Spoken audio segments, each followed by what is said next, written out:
I did rotate the device, but it doesn't want me like this.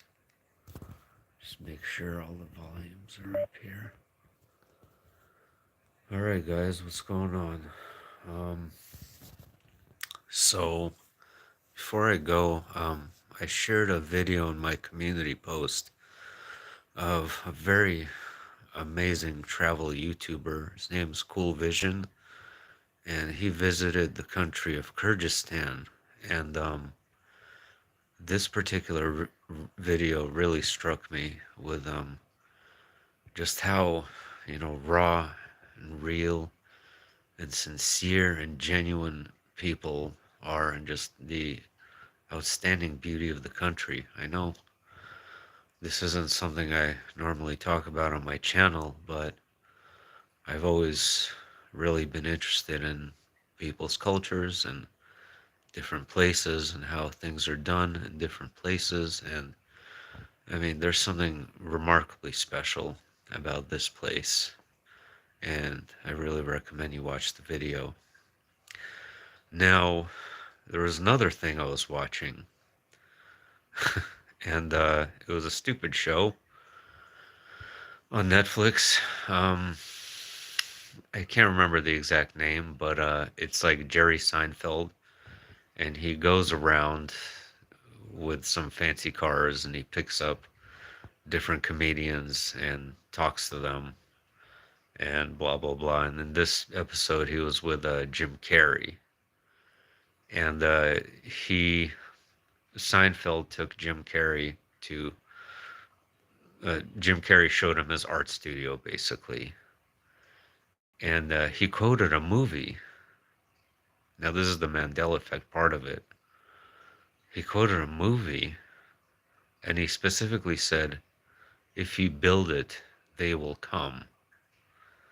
Okay, now for those of you who are familiar with this Mandela effect, that's from the movie, a Kevin Costner movie called Field of Dreams, which has a really bizarre plot of a baseball field, and these ghosts showing up on a baseball field to teach them stuff, or I don't know. I haven't seen it in so long, so don't quote me on that.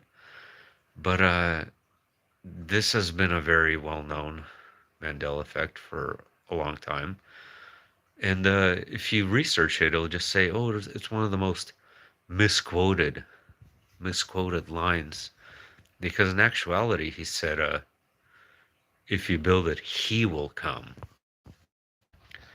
Which I associate that with, Horus, or the Antichrist, whatever you want to call him, of ipetgoat2.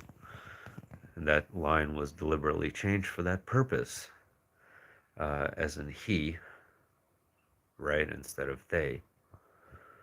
But yeah, you can watch it for yourself. That's the line. But I just thought it was really interesting that Jim Carrey himself misquoted this line, and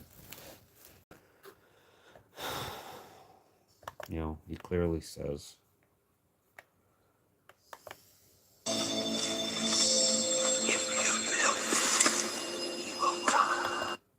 right? If you build it, he'll come. So you can watch that episode yourself, guys. It's on Netflix. I can't remember the name of the show exactly, but it's comedians in cars or something like that. It's easy to find. So, and just as an update, I know I mentioned Morse code in ipetgoat2, but honestly, guys, I don't know if that's Morse code, because I stared at that cipher translations over and over, and I couldn't match the numbers with those specific dots. So I actually kind of have doubts that these scenes do have Morse code, and I'm talking about these lights, these separated lights that do look very much like Morse code, but I couldn't match them to specific letters or numbers. But it's not the only place that they're in.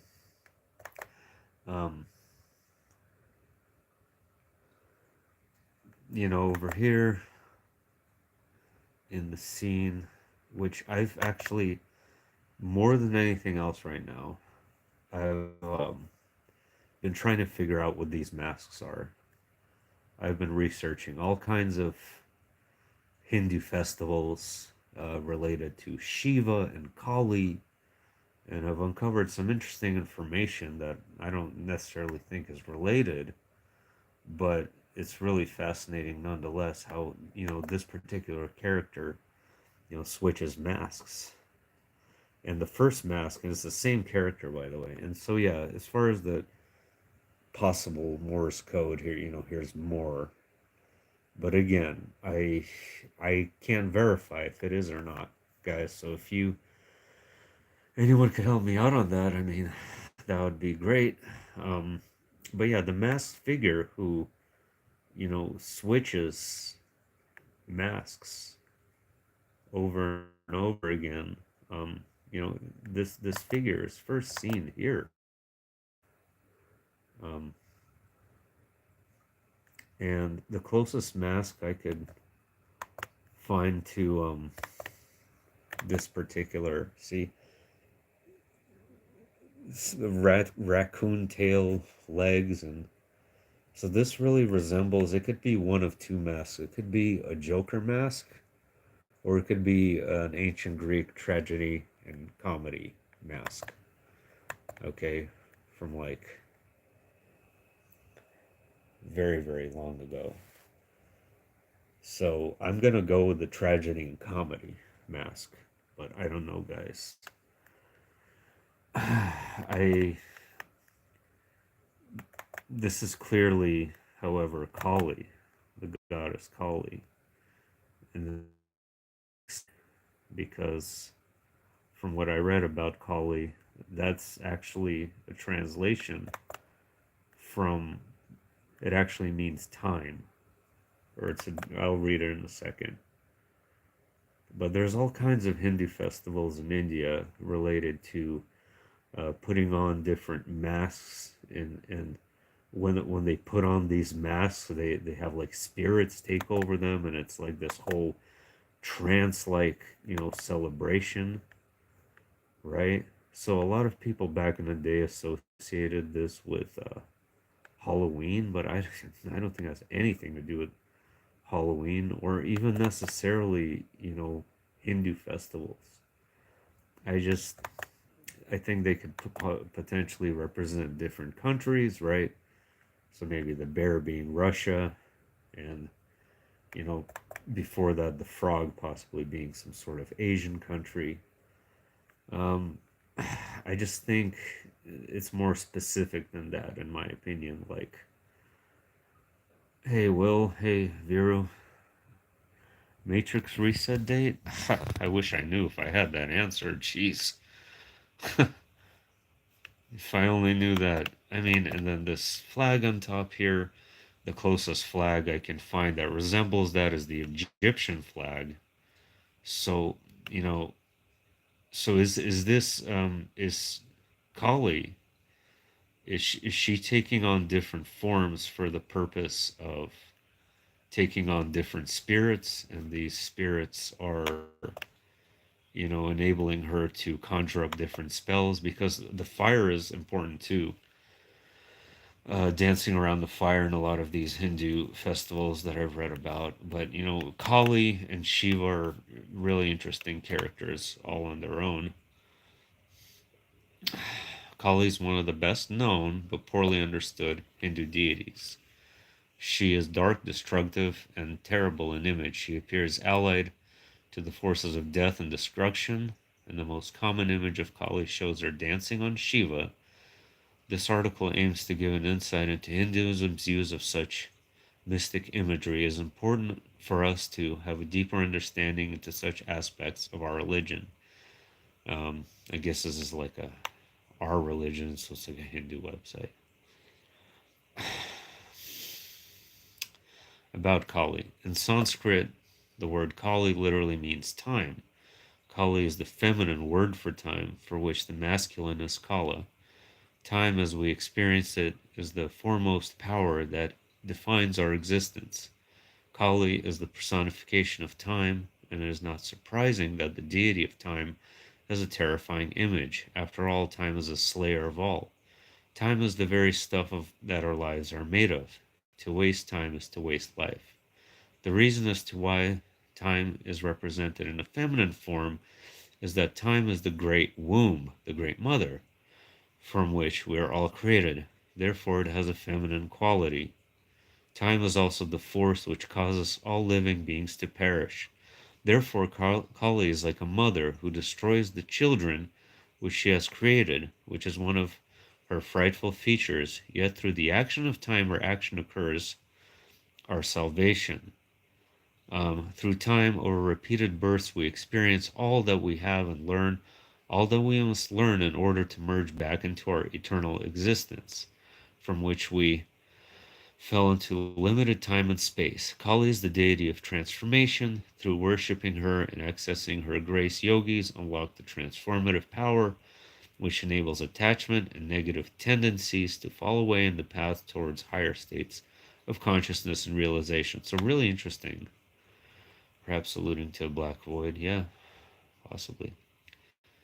Why is she dancing on Shiva? Shiva, in the Shaivite tradition, is the all pervading, eternal, primeval consciousness of the universe and beyond. It is upon the ultimate, unchanging, timeless reality of Shiva that Kali time does her dance. Okay? Because of the constant cycles of creation, life, and death of all things in the universe, Shiva is the substratum upon which Kali acts. Hence, in this part of the Hindu spiritual traditions, the entire cosmic reality is represented by the dance of Kali upon the changeless, all pervading consciousness, Shiva.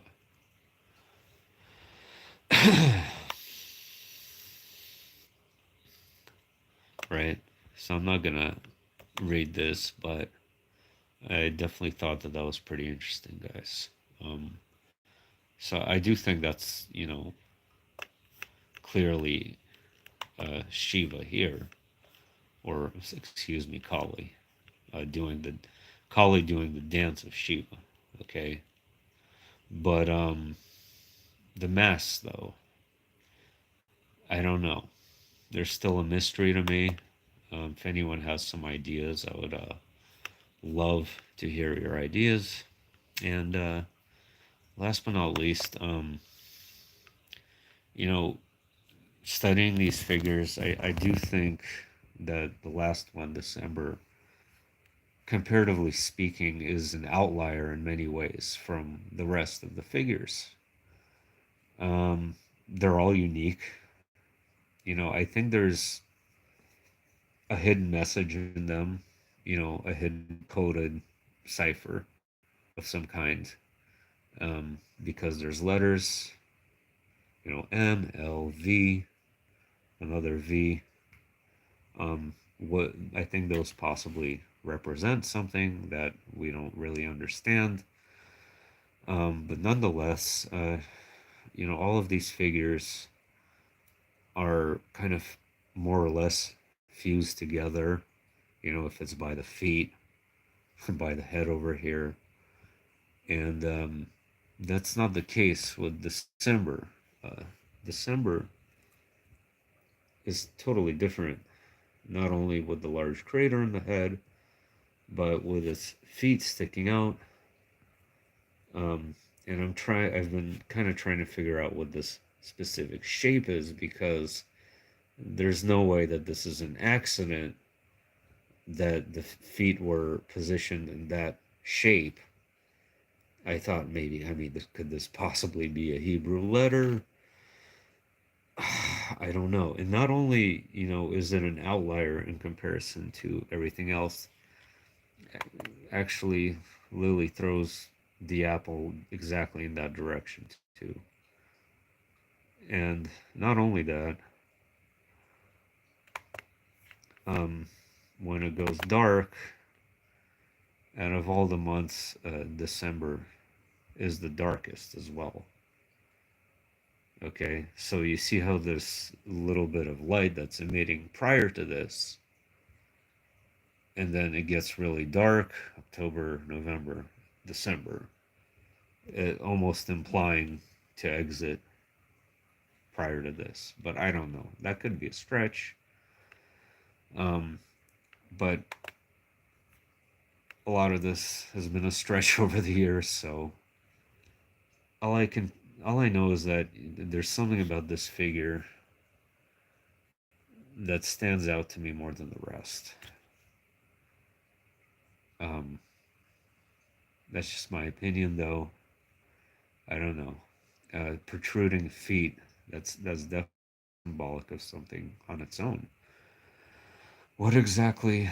I don't know. Like Jesus washing the feet of Mary, or something. I don't know.